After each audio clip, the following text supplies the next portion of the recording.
88 gang.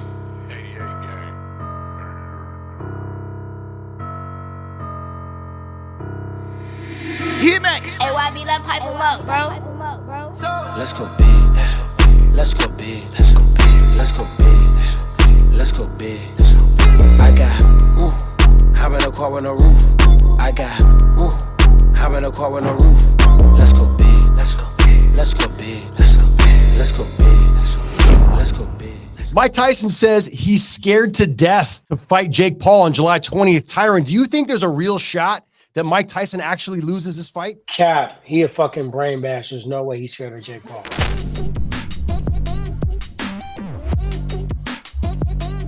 All right, so Mike Tyson went on the Hannity show and talked all about this upcoming fight, right? Revealed that it's going to be an exhibition, but says despite the fact that it's an exhibition, they're still going to fight like it's a real sanctioned fight. Obviously, exhibition means that there's no judging. There won't be an official winner declared, but Mike says they're still going to get out there and try to kill each other. Tyron, here's the thing. As a guy who's been fighting for most of his life professionally, 5-time UFC champion, one of the greatest welterweights of all time, my question to you is this. Can 58-year-old Mike Tyson get through training camp healthy? Because you've told me a lot that training camp can often be more difficult than the fight itself. I've seen a YouTube of him at 16 doing weird dances.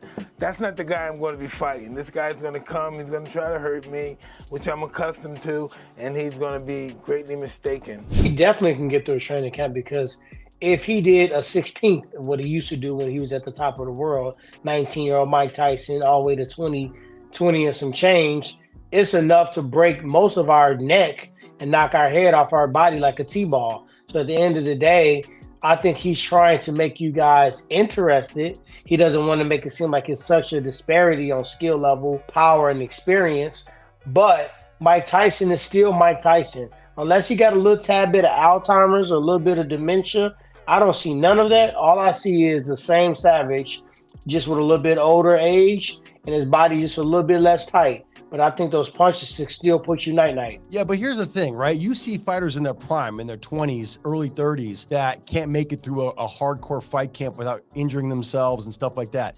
At 58 years old, without taking a real sanctioned fight in over 20 years, you think Mike Tyson could really make it through unscathed, healthy, and ready to fight a 27-year-old killer like Jake Paul? Man, I'm just telling you like this. At 42 years young, if somebody just got into the sport of wrestling, and they get on the mat with me, I'm still whooping their ass. I don't care how athletic you are. I don't care how you did in your first 2 or 3 years of doing wrestling. Just the years of experience, it's layers, it's dimensions of wrestling. And it's the same thing with boxing, right? It's beyond the just basics and fundamentals and a basic defense. It comes down to the highest level of the science of boxing. Mike Tyson achieved that. So I'm giving Jake Paul and him a decent fight because of the age, because of the youth, right? And because he's kind of like, Jake Paul's been super active. Like, we talk about it a lot, but that's because he's fighting a lot, you know what I mean? Or prepping to fight a lot. Now, Mike Tyson hasn't been, and he has a little bit of age behind him, right? But this exhibition fight is only an exhibition because to get the fight sanctioned in Texas, as I told you, when I fought there against Darren Till, anything over 35, brother, you getting everything tested.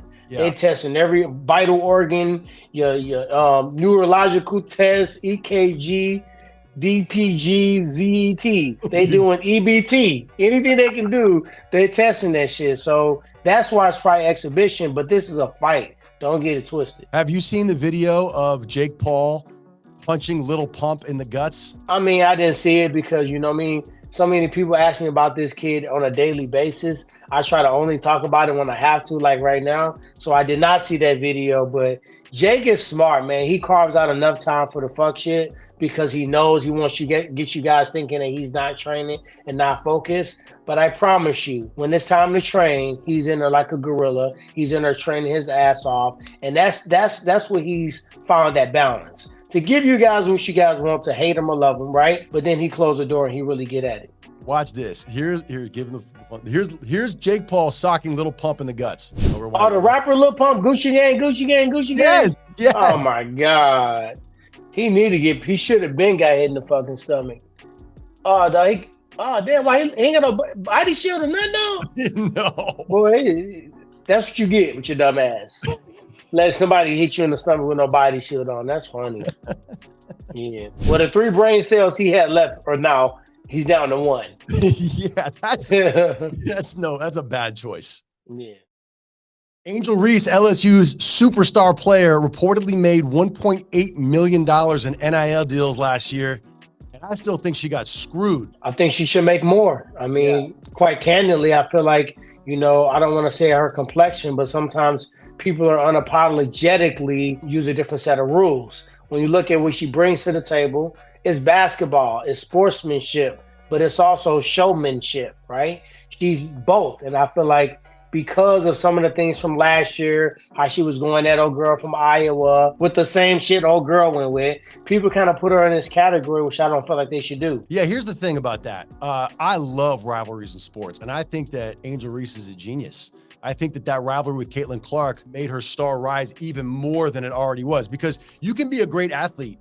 And I think I'll point to mixed martial arts on this, right? You look at Demetrius Johnson, who's one of the greatest fighters of all time, right?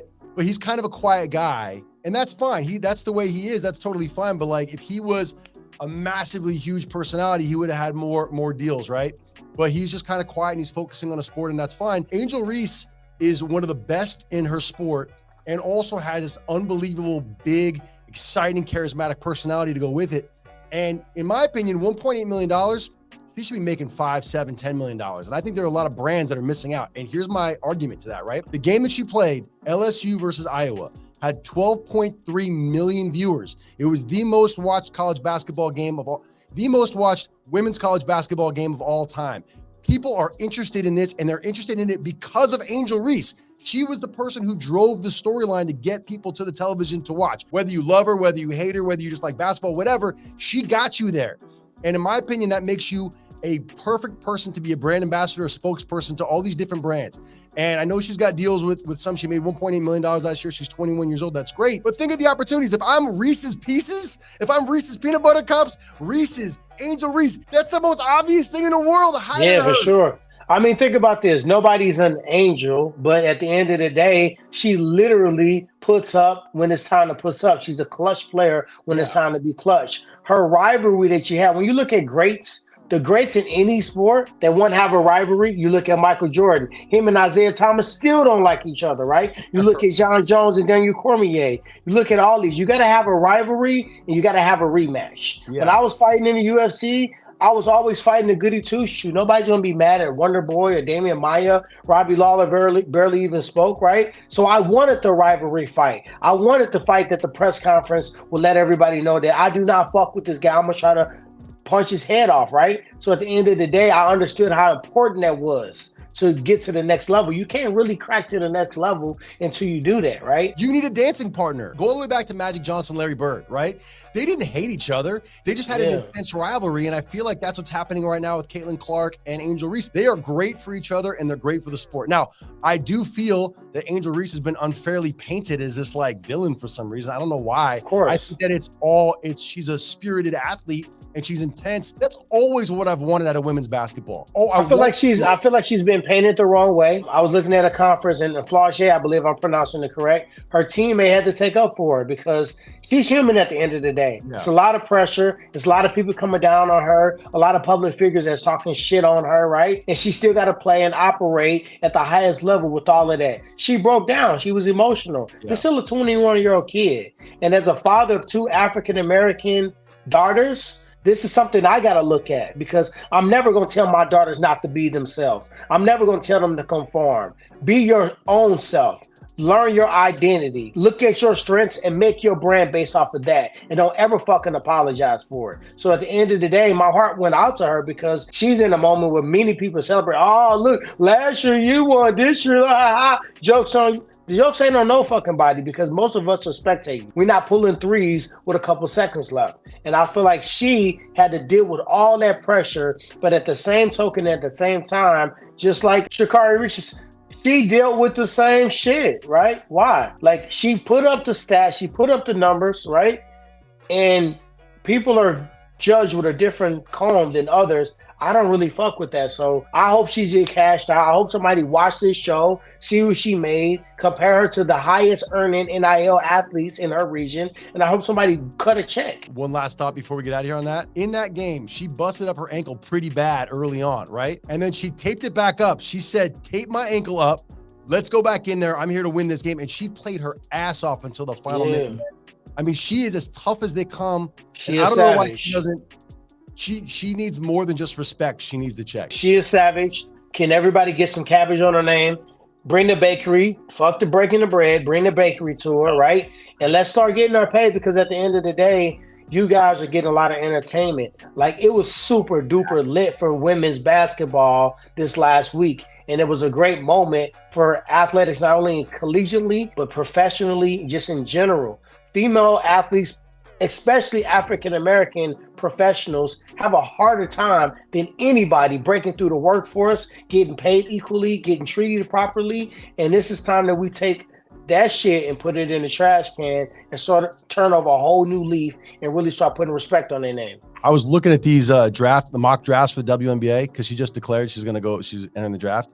She's projected at being the 7th overall pick. I think she should be top 3 for 2 reasons. Number 1, talent, but also she is a draw for a league. I feel say also people know that WNBA is a not a highly spectated sport. It needs anything. They don't need Tropic Thunder, right? But it does need somebody like her. Women's basketball, we know, is under spectated, right? Now, we don't need a Tropic Thunder, some damn lions walking through the arena, but we could definitely use an Angel Reese. 100%. Lizzo quit, then she unquit. I like her a lot, but I'm very confused. Tyron, what the hell's going on here? I want to make this video because I just need to clarify. When I say I quit, I mean I quit giving any negative energy attention. What I'm not going to quit is the joy of my life, which is making music, which is connecting to people. Because I know I'm not alone. In no way, shape, or form am I the only person who is experiencing that negative voice that seems to be louder than the positive. She quit giving a fuck about what y'all was saying. She quit dealing with the bullshit. She never said she was quitting music. Music is what she did. I'm a fucking Lizzo fan. A long time ago, my buddy Kevin Weaver, who's the president of Atlantic Records in LA, he invited me to the new launch when they got their new building. So I went out there. It was 3 or 4 people performing. Everybody was excited. But they said Lizzo's coming to stage. This was my first experience with Lizzo. When I say everybody stopped, everybody looked forward. Every phone in the room was up in the air recording. She is gripping. She is electric. She is somebody that understands her audience so well. She'll teach you her hook to her song before she performs it. And before you know it, you never heard the song in your life and you got a whole entire room. So she is unapologetically her. Sometimes people want her to cover flesh.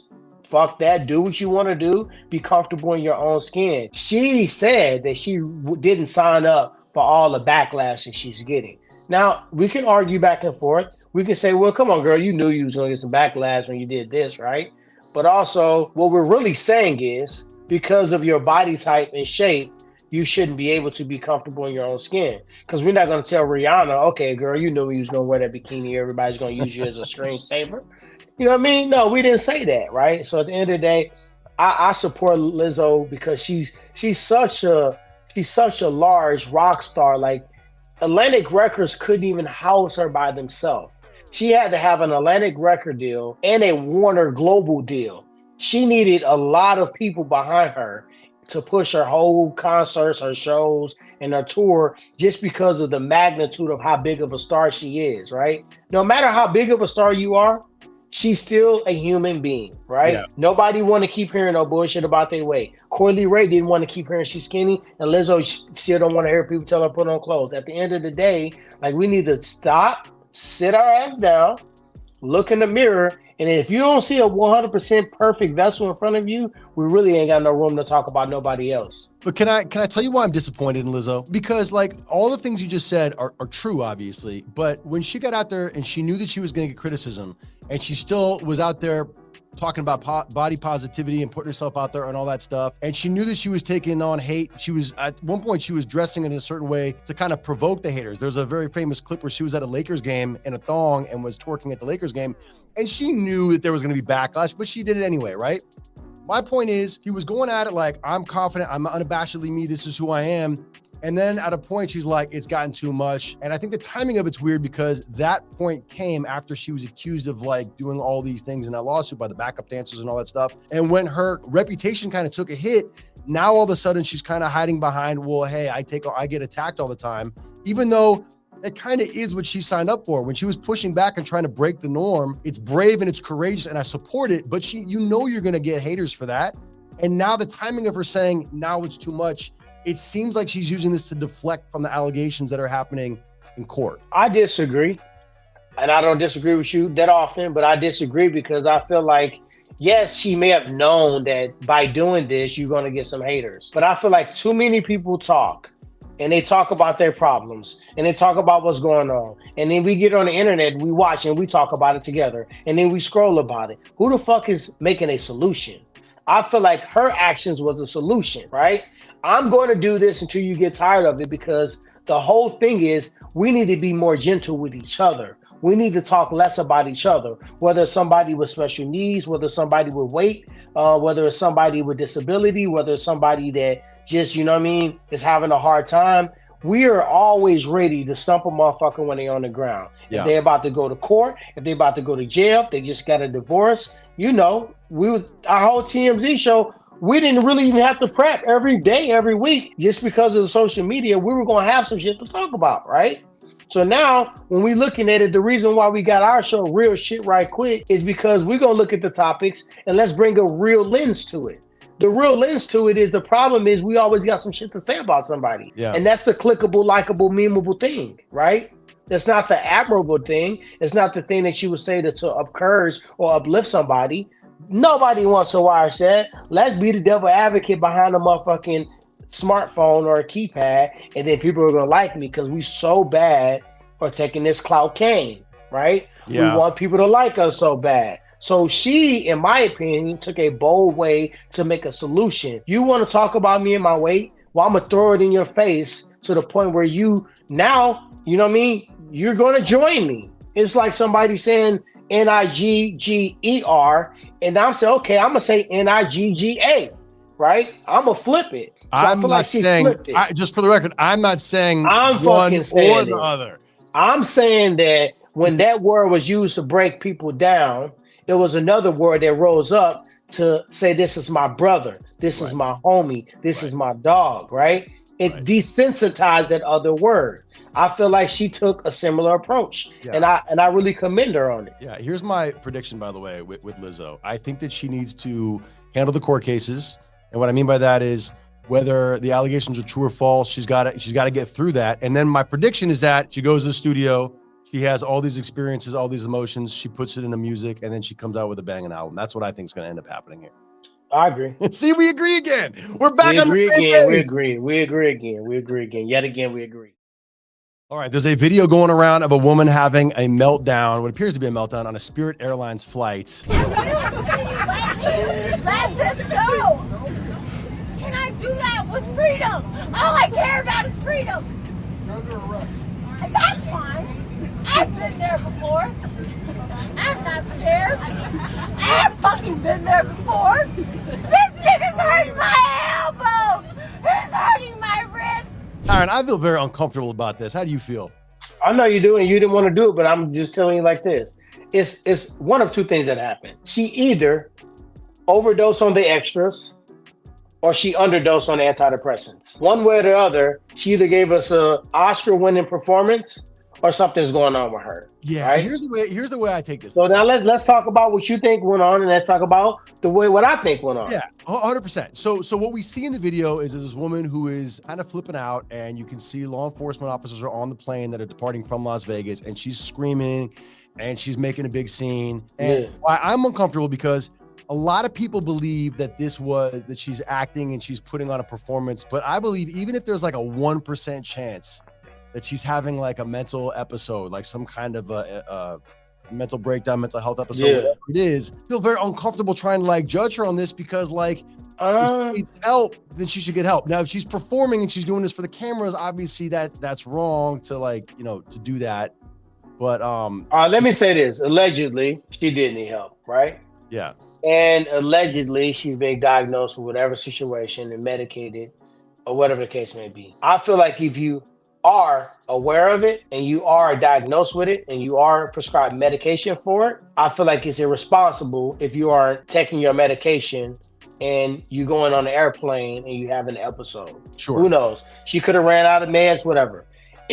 Which I may not be the only one, she poured on some extras. They put the covers like, oh, my elbow, my arm, you messing me up. Then my man, he was close enough to perform Reiki, but not close enough to choke her.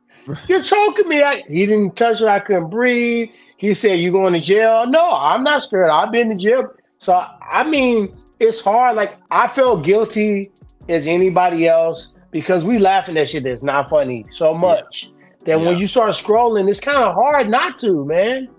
We laughing at the wrong shit, but that shit, can I be real? If young lady, I don't know what your name is, if you have some issues, I'm gonna apologize in advance. If you have a condition, I'm definitely gonna apologize to you, as well as the condition that you have, anybody else that may be suffering for that. Yeah. When that shit first came across my feed, I was hollering. Yeah. I'm But not here's the gonna thing, lie. like the reality of it is this happened no matter if it was a performance or if it was actual, and this happens on airplanes. You see this happening more often where people are having, sometimes they're legitimate meltdowns, sometimes it's performative or whatever, but like this is happening more and more frequently on airplanes in front of people, men, women, children. And I guess Spirit Airline too, you know, Spirit Airline, you can't just book a ticket easy on Spirit. You got to go through 7 different pages. You got to check in your wallet, check in your envelope. You gotta go through a couple things in a couple clicks. So a general person can't just book a Spirit Airline ticket. You gotta have some intelligence because it's a long process. this is why I drive to Vegas now. So I don't know, you know, at the end of the day. So if you need help, get help. If you got help, use the help that you was given. If you was trying to do the extra stop, you was doing the utmost, and it was hilarious. I gotta keep saying this. It was hilarious if you good and you was just trying to win an Oscar. If you weren't, don't cancel me, people. All right, that's gonna do it for us here at Shhh Right. Quick, Tyron, where you off to next, bro? Man, I'm in San Antonio. I'm in Houston, Texas tomorrow. I'm in Dubai the day after that. Boom, 3 or 4 days. Then I'm into Los Angeles. I'll see you there for the show. Boom, then I'm back out to Las Vegas, back to Los Angeles, back to Dubai. So where is Woodley, a.k.a. where is Waldo? I'll be in Tarzana, Sherman Oaks, Westlake, back to Tarzana. Hey, you live a much more interesting life than I do, brother. Hey man, the points are stacking up for me. Let's just say that. Frequent flyers. All right, buddy. We'll see you next week. Have a good one. Let's go big. Let's go big. Let's go big. Let's go big. I got having a car with no roof.